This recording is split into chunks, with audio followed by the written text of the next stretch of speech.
पिछले वीडियो में हम लोगों ने मराठा साम्राज्य के ये 25 प्रश्न को कवर किया था।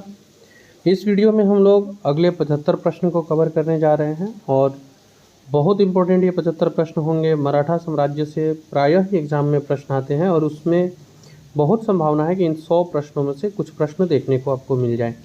चलिए बिना देर किए शुरू करते हैं। प्रश्न है, अमात्य जो शिवाजी के अष्टप्रधान का एक सदस्य होता था, ये किसका अधिकारी था? तो यह आय व्यय का हिसाब रखने वाला अधिकारी था।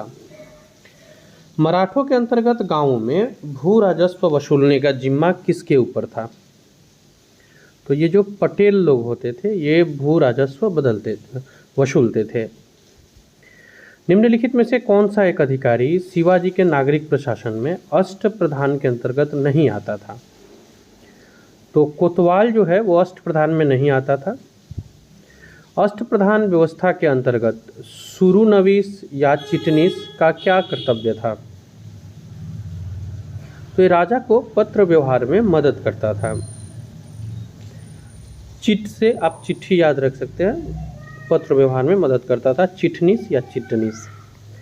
मराठा सेना में वरगीर घुड़सवार को बोलते थे, जो घुड़सवार होता था उसको वरगीर बोलते थे।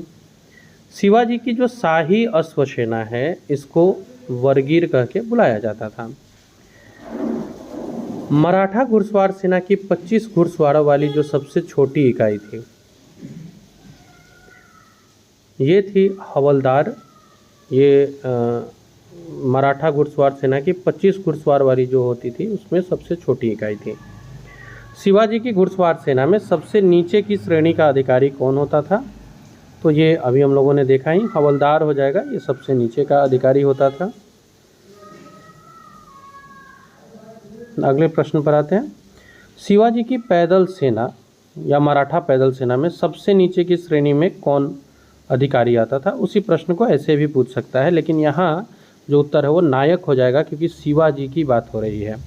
शिवाजी ने मजबूत नौसेना का गठन किया था। तो शिवाजी का सबसे पहला नौसैनिक बेड़ा कहाँ स्थापित हुआ था? तो ये कोलाबा में हुआ था। शिवाजी ने मजबूत नौसेना का गठन किया जिसमें सबसे पहला जो बेड़ा था वो कोलाबा में था। एक शब्द मिलता है पागा। नियमित सेना को ये मराठा साम्राज्य में पागा कह के बुलाते थे। शिवाजी के समय एक शब्द है सरनोबात। इसका किस चीज़ से संबंध है? तो ये सैन्य प्रशासन से जुड़ा हुआ है, सरनोबात। बखर क्या होता था? तो ये इतिहास रचना का जो साधन है उसको बखर कहते हैं। मोकाशा क्या है? इस तरह के टर्म्स अब बहुत ज़्यादा एग्जाम में पूछने लगे हैं, स्पेशली जब हम लोग मेडिएवल की बात करते हैं या विजयनगर मराठा साम्राज्य की बात करते हैं। तो मोकाशा था जागीर, और मोकाशा शब्द का अर्थ यहाँ पूछा है तो नगद वेतन के बदले जो भूमि अनुदान दिया जाता था वही होता था मोकाशा। सर ए नौबत का अर्थ क्या था? सेनापति जो है वो सर ए नौबत कहलाते थे, मीन्स सर ए नौबत का अर्थ सेनापति था। मराठों के साथ होने वाले किस संधि को वारेन हेस्टिंग्स ने कागज का टुकड़ा बताया था? तो मराठों के साथ पुरंदर की जो संधि हुई थी इसको वारेन हेस्टिंग्स कागज का टुकड़ा मात्र मानता था। 1665 ईस्वी में शिवाजी ने किस मुगल सेना नायक के साथ पुरंदर की संधि की थी? तो शिवाजी ने पुरंदर की संधि की थी मुगल सेना नायक जय सिंह के साथ, और ये संधि 1665 ईस्वी में हुई थी, ये भी याद रखिएगा। 1665 में जो पुरंदर की संधि होती है इसका प्रत्यक्ष उद्देश्य क्या था? देखिए, तो ये जो संधि की गई थी, जो सॉरी 19, यहाँ ये मिस्टेक होगा, ये 1600 होगा। तो 1665 में पुरंदर की जो संधि हुई थी इसकी जो मेन इंटेंशन था वो था शिवाजी और बीजापुर के सुल्तान के बीच झगड़ा उत्पन्न हो, उसका एक बीज बोना आप कह सकते हैं। पुरंदर के युद्ध में शिवाजी ने आत्मसमर्पण किया था, ये किस किले में किया था इन्होंने? अगर ये पूछता है तो इसका उत्तर हो जाएगा पुरंदर के किले में ही। शिवाजी ने मुगलों को अपना 3/4 राज्य किस संधि के तहत दिया था? तो ये पुरंदर की संधि हुई थी जिसमें शिवाजी ने मुगलों को अपना 3/4 राज्य मुगलों को सौंप दिया था। शिवाजी ने मुगलों को किस संधि के द्वारा किलों को हस्तांतरित किया था? तो ये अलग अलग तरह से भी क्वेश्चंस कई बार पूछ लेते हैं। तो इसका आपका उत्तर हो जाएगा शिवाजी ने मुगलों को पुरंदर के संधि के द्वारा किला हस्तांतरित किया था। नेक्स्ट क्वेश्चन है, पुरंदर की जो संधि है इसमें से कौन सा एक शर्त नहीं था? पुरंदर की संधि जो 1665 में हुई इसमें से कौन सा एक शर्त है जो सत्य नहीं है? तो शिवाजी से यह अपेक्षा नहीं थी कि वह मुगल सेनापतियों को बीजापुर अभियान में सहायता प्रदान करे, गलत है। जबकि यह अपेक्षा रखी गई थी कि मुगल सेनापति जो है वो बीजापुर अभियान में, शिवाजी जो है वो मुगल सेनापतियों को बीजापुर अभियान में सहायता करेंगे। शिवाजी ने मुगलों को किस युद्ध में हराया था? सलहार की लड़ाई में शिवाजी ने मुगलों को हराया था। निम्नलिखित में से कौन सा पहला किला था जिसे शिवाजी ने जीता था? तो ये तोरण का किला पहला किला है जिसे शिवाजी ने जीता है। स्टेट पीसीएस यूपीएससी जैसे एग्जाम का प्रिपरेशन कर रहे हैं, चैनल को सब्सक्राइब कर लीजिएगा। ऐसे प्रिपरेशन करने वाले लोगों तक शेयर भी कर दीजिएगा। अगला क्वेश्चन है, गुरिल्ला युद्ध से इसका पथ प्रदर्शक कौन था? तो ये शिवाजी को गुरिल्ला युद्ध का पथ प्रदर्शक माना गया है। छत्रपति शिवाजी को हराने के लिए औरंगजेब ने किसे भेजा था? तो ये राजा जय सिंह को भेजा गया था मुगलों के तरफ से छत्रपति शिवाजी को हराने के लिए। दक्षिण में शिवाजी की बढ़ रही शक्ति को रोकने के लिए औरंगजेब ने किसे नियुक्त किया था? तो ये शाइस्ता खां को नियुक्त किया था। जिस वर्ष शिवाजी ने शाइस्ता खां को पराजित किया कौन सा वो वर्ष है? तो 1663 होगा। 1663 ईस्वी में शिवाजी ने शाइस्ता खां को हराया था। उस मराठा का नाम बताइए जो औरंगजेब से बहादुरी से लड़ा। तो ये छत्रपति महाराज शिवाजी हैं। बीजापुर के सुल्तान अली आदिल शाह ने 1659 में शिवाजी को जिंदा या मुर्दा पकड़कर लाने के लिए किसे भेजा था? आदिल शाह ने शिवाजी को पकड़ने के लिए किसे भेजा था? तो ये अफजल खान को भेजा था। बीजापुर के सुल्तान ने 1659 ईस्वी में शिवाजी को दबाने के लिए किस सेना नायक को भेजा था? तो ये अफजल खान है। सेम प्रश्न है, कभी कभी थोड़े से शब्द चेंज कर देते हैं, इसलिए हम लोग इसको देख लेते हैं। अफजल खां का मूल नाम क्या था? तो इसका मूल नाम था अब्दुल्ला भतारी। अफजल खान का मूल नाम था अब्दुल्ला भतारी। शिवाजी ने किस क्रम में अभियान किया था? तो इसमें से क्रम चुनना है, जैसे बीजापुरी कर्नाटक अभियान ये है, तो इसमें सही क्रम है चाकन, सुपा, सूरत, फिर बीजापुरी कर्नाटक अभियान। ठीक है, तो चाकन सबसे पहले। मराठा प्रशासन के संदर्भ में निम्नलिखित में से कौन सा युग्म सही सुमेलित है? तो सुमंत जो थे वो विदेश संबंधी मामले संभालते थे, पेशवा प्रधानमंत्री होते थे। निम्नलिखित में से शिवाजी के विषय में कौन सा कथन सत्य नहीं है? हिंदवी स्वराज्य की प्राप्ति के उद्देश्य से शिवाजी आगरे में सम्राट औरंगजेब से मिले थे।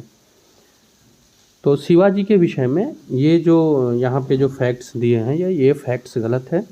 शिवाजी के बारे में एक गलत कथन बताना है। औरंगजेब ने उन्हें पदवी दी थी, मुसलमानों को अपने प्रशासन में नियुक्त किया था और इनकी एक नौसेना थी। ये तीनों ही लाइन इनकी सही है, इसलिए इसमें से कोई भी लाइन गलत नहीं है। डी इसका उत्तर हो जाएगा 62 का।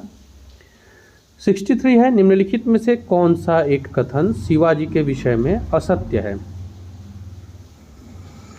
उन्होंने मुस्लिमों को धर्मांतरण के लिए एवं हिंदू धर्म स्वीकार करने के लिए विवश किया था, ये गलत है, ऐसा कुछ नहीं है। बाकी वे कट्टर हिंदू थे, धार्मिक व्यक्ति थे, ये इनका सही है कंटेंट। मराठा राज्य क्षेत्र में भूमि की माप जोख की इकाई क्या थी? तो ये काठी थी। नेक्स्ट है, शिवाजी द्वारा स्थापित राज्य की आय का मुख्य स्रोत क्या था? तो ये चौथ होता था जो शिवाजी के द्वारा स्थापित था, राज्य की आय का मुख्य स्रोत भी था। चौथ क्या था? तो ये औरंगजेब द्वारा लगाया गया एक धार्मिक कर था। शिवाजी द्वारा लगाया गया मार्ग कर था। तो ये आपको इसका सही उत्तर हो जाएगा, पड़ोसी राज्य पर शिवाजी द्वारा लगाया गया कर। अगला है सरंजामी प्रथा किससे जुड़ी हुई है? तो ये मराठा भूराजस्व की प्रथा है। कृषि उत्पादन में भूराजस्व के रूप में राज्य का हिस्सा शिवाजी की राज्य का हिस्सा शिवाजी के भूमि पर कितना प्रतिशत होता था? तो ये 40% होता था। शिवाजी ने किस दर से भूराजस्व वसूल किया था? तो ये अभी हम लोगों ने देखा 40%, यानी उपज का 2/5 भाग हो जाएगा।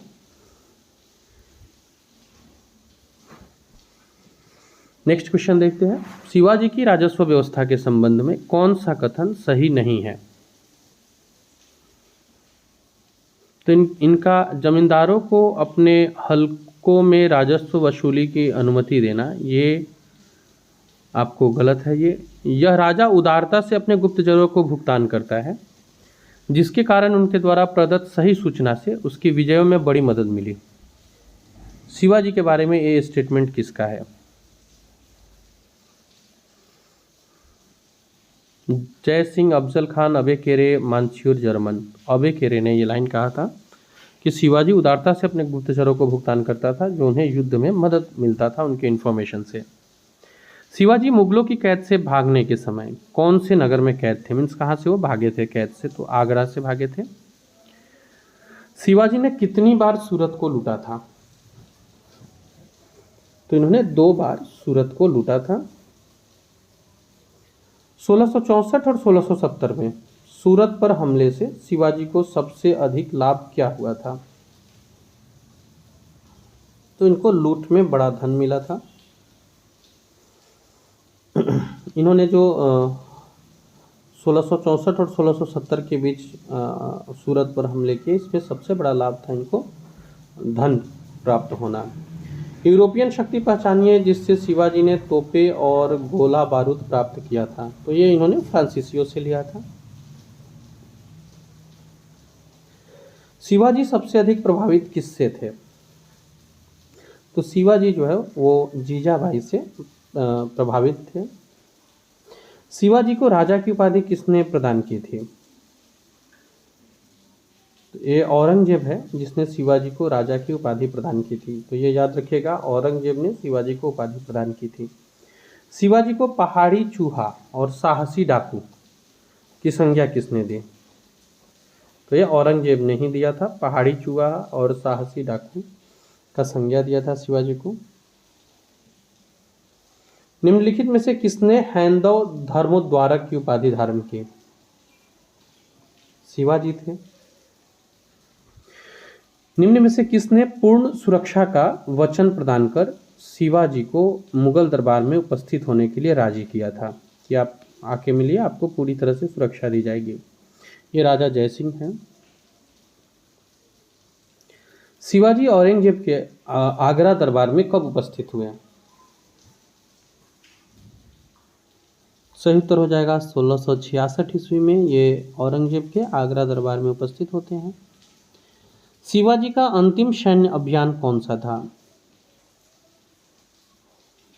कर्नाटक का जो अभियान था यह शिवाजी का अंतिम सैन्य अभियान था।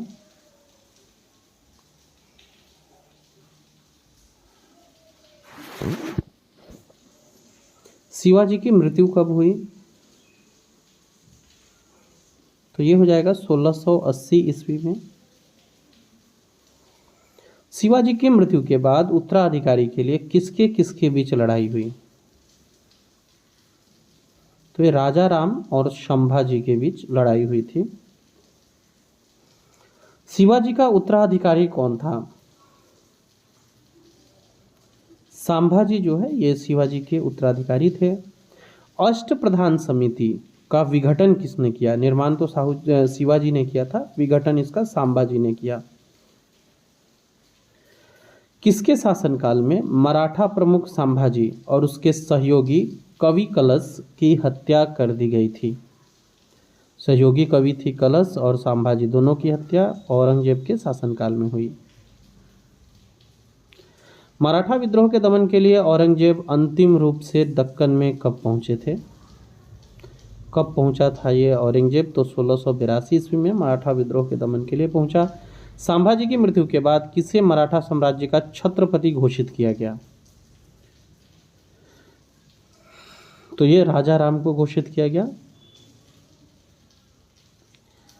प्रश्न संख्या 90, राजा राम ने अपनी दूसरी राजधानी किसे बनाई? तो एक तो राजधानी था, दूसरा इसने सतारा को बनाया। निम्नलिखित में से किस किले में राजा राम मुगलों के घेरे में 8 वर्ष तक रहा था? तो ये जिंजी का किला है, जहां राजा राम मुगलों के घेरे में 8 वर्ष तक रहे। राजा राम की धर्मपत्नी और शिवाजी द्वितीय की माता का नाम क्या था? तो ताराबाई थी। राजा राम की मृत्यु के बाद मराठा साम्राज्य की शासन किसके कमान में चली गई? शासन की कमान किसके हाथों में चली गई? तो ताराबाई ने संभाला था।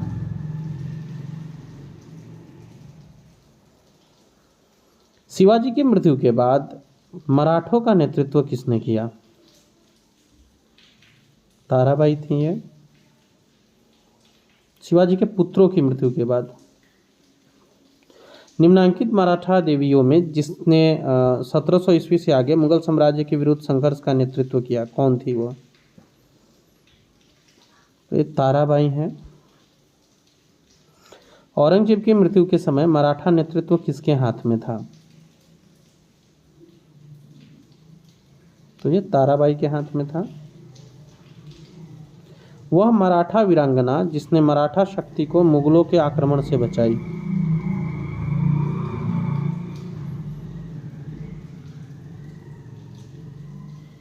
ताराबाई हैं ये।